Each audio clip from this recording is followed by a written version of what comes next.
Une année de plus est terminée. Elle n'était pas facile pour les étudiants du séminaire orthodoxe russe en France, surtout pour ceux qui faisaient parallèlement leur master dans une des universités de Paris. En ce dernier jour d'études, les 5 séminaristes de la promotion 2013 reviennent au séminaire après les cours. Ils se sont retrouvés par hasard dans le même train. Pendant qu'ils roulent, traversant Paris, nous vous raconterons les résultats de ces séminaristes. Nous n'avons pas beaucoup de temps, mais il faut changer de train dans quelques minutes, mais l'essentiel au manque. Nous vous le raconterons.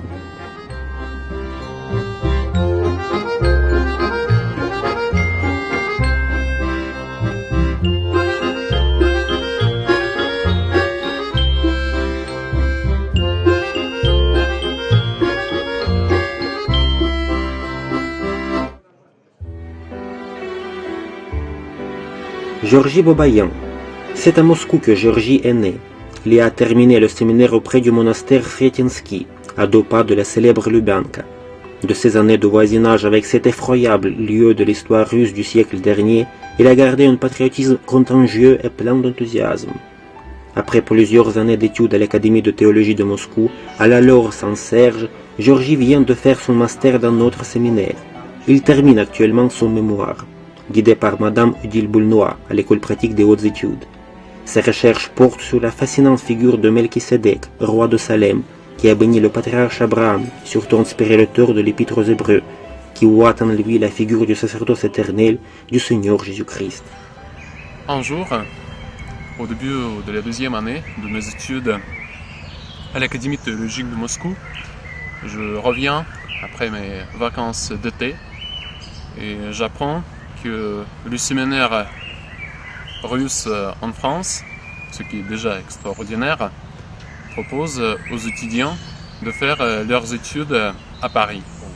Je me dis, d'accord, je me confie aux mains de Dieu et s'il le veut, je vais à Paris. Sinon, je reste ici à l'Académie et je continue mes études. Bon, et les mains de Dieu, c'est la commission d'admission présidée par Monseigneur Marc,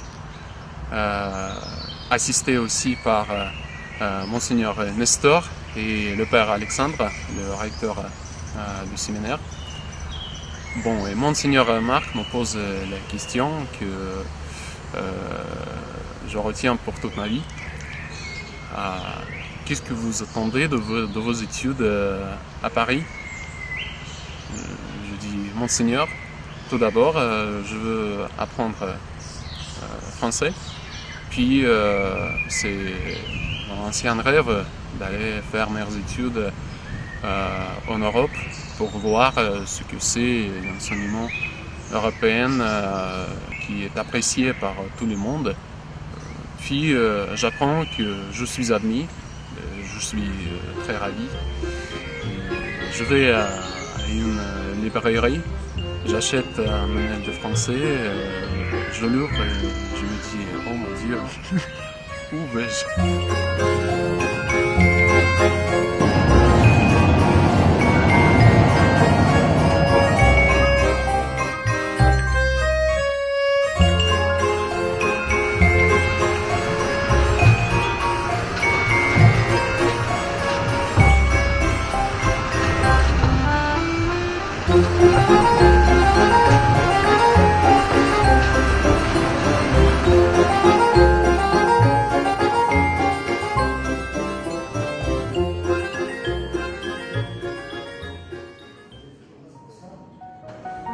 Victor Smirnov. Après 6 ans passés au séminaire et à l'Académie de théologie de Moscou, dans les murs de la vénérable Laure de la Très Sainte Trinité, ce moscovite pur souche de 26 ans a rejoint en 2010 notre séminaire. Un an plus tard, il parlait français sans accent et lisait sans hésitation des psaumes à la liturgie.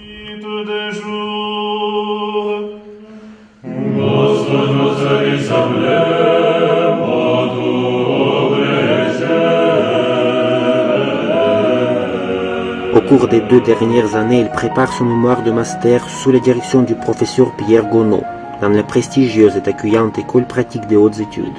Le sujet du travail, la conscience eschatologique du peuple russe au XVe-VIe siècle, dans le Patericon de Volokholamsk. Il soutient ce mémoire le 11 juin dernier et obtient la note de 18 sur 20. Nous espérons que Victor restera au séminaire pour aider à former les générations suivantes des prêtres orthodoxes, aussi amoureux de la France et de sa langue, que fidèles à leur foi et à leurs racines. Être séminariste au séminaire orthodoxe russe en France, cela signifie d'être un séminariste particulier. Oui, particulier, puisque le séminaire orthodoxe russe en France, il est particulier. Nous, les séminaristes, nous faisons parallèlement nos études dans une des universités parisiennes et au séminaire où notre formation est ancrée dans la vie liturgique.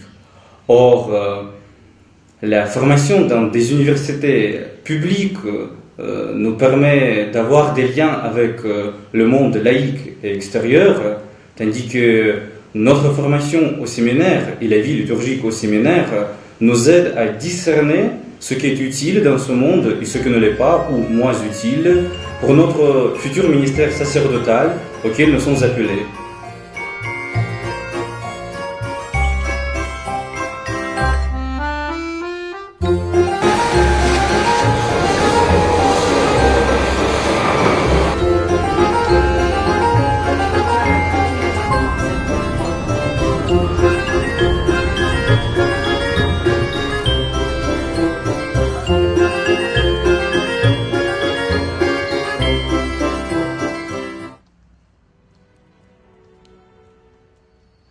C'est à l'histoire religieuse de l'immigration orthodoxe russe en France qu'Alexei Vlasov a consacré ses recherches, menées pendant 2 ans à l'école pratique des hautes études, toujours sous la direction du professeur Pierre Gounod. Son mémoire de master, soutenu avec succès le 11 juin dernier, porte sur la contribution de 2 professeurs de l'Institut de théologie orthodoxe en Serge au dialogue œcuménique. Il s'agit de Nicolas Zernov et de Léon Zander, qui ont enseigné entre 1925 et 1940.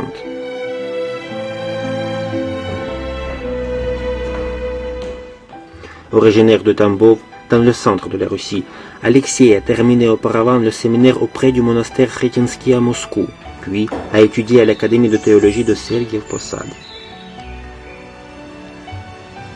En août, je rentrerai en Russie, où un poste d'enseignant m'a été proposé au séminaire Sretensky de Moscou, et parallèlement, je souhaiterais poursuivre le travail effectué dans le cadre de mon mémoire. Et actuellement, j'effectue une recherche des documents nécessaires pour la rédaction de ma thèse. Et dans quelques semaines, je quitterai la France, heureux d'y avoir poursuivi ces 2 dernières années.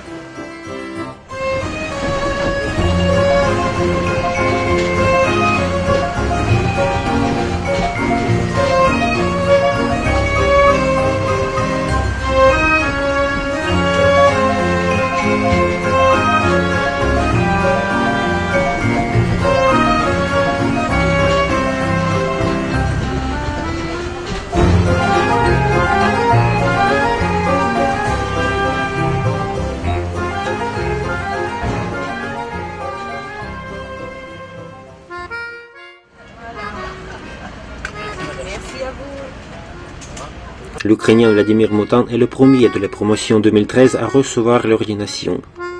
Fraîchement marié à une charmante chef de chœur d'église Valéria, de la même ville de Kharkov comme lui, il est ordonné diacre par l'évêque Nestor de Chersonèse le 13 janvier dernier, à l'église des Trois Saints-Docteurs à Paris. Son ministère diaconal se déroule parallèlement à la rédaction d'un mémoire de master à l'université Paris-Sorbonne, sous la direction du professeur Bernard Fluzan. Son travail porte sur le personnage de Jacob chez Philon d'Alexandrie. Sa soutenance est prévue en septembre. Elle complétera la liste impressionnante des qualifications du diacre Vladimir, qui a d'abord obtenu un diplôme de professeur du français à l'université de Kharkov, avant de terminer le séminaire de cette ville, puis l'Académie de théologie de Saint-Pétersbourg. En fait, faire ses études en France, c'est difficile, mais c'est tout à fait réel. En général, le système de l'enseignement européen offre les meilleures conditions pour des recherches scientifiques. L'étudiant a la possibilité de choisir les matières qui sont vraiment nécessaires pour son travail. Et c'est très important. Sans parler de l'accessibilité de la littérature des recherches et des études les plus récentes. En ce qui concerne nos séminaristes, ils ont des devoirs supplémentaires puisqu'ils habitent dans une communauté, ici au séminaire. Ils ont des cours, ils ont des offices quotidiens. C'est pourquoi elles doivent faire beaucoup d'efforts pour réussir, mais s'ils y arrivent, je suis sûr qu'ils deviendront de véritables prêtres de Dieu capables de répondre aux défis du monde contemporain.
Celui que nous avons pris l'habitude d'appeler Ivan est en fait un Moldave, Ion Dimitrov, avec un nom de famille bulgare.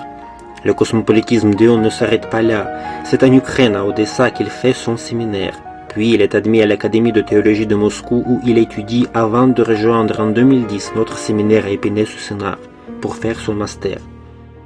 Son travail consacré au plus grand théologien roman du XXe siècle, le père Dimitru Staniloae, est dirigé par Madame Vassa Conticello, l'école pratique des hautes études. Celle-là qu'il a soutenue brillamment le 20 juin dernier. Ivan n'est pas seulement polyglotte, parlant roman, russe, français et anglais. Il est aussi footballeur qui joue dans l'équipe des séminaristes catholiques de Saint-Sulpice d'ici les Moulineaux.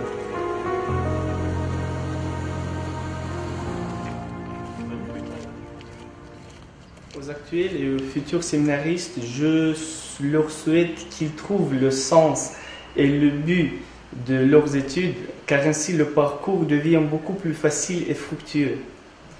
Je leur souhaite qu'ils aiment leurs études, car ainsi elles deviennent beaucoup plus captivantes, intéressantes et faciles. Et ainsi l'effort qu'ils font n'est pas uniquement justifié, mais il est aussi une belle expérience, une belle et utile expérience.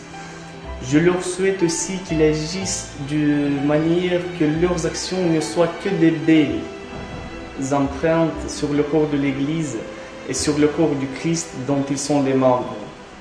Que Dieu vous aide, chers amis.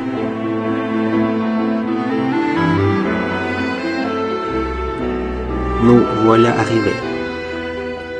En toute discrétion, les conducteurs de train, Volen-Nolen, amènent les gens à leur destination.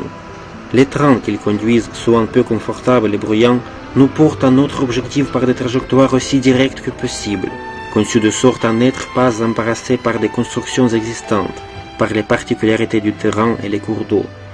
Ils ne demandent pas si vous possédez votre passe Navigo ou si vous voyagez en récalcitrant, si vous êtes un pauvre ou si vous êtes ici par hasard, parce que vous en avez assez de votre limousine. Le ministère d'un prêtre peut se comparer au travail du conducteur de train.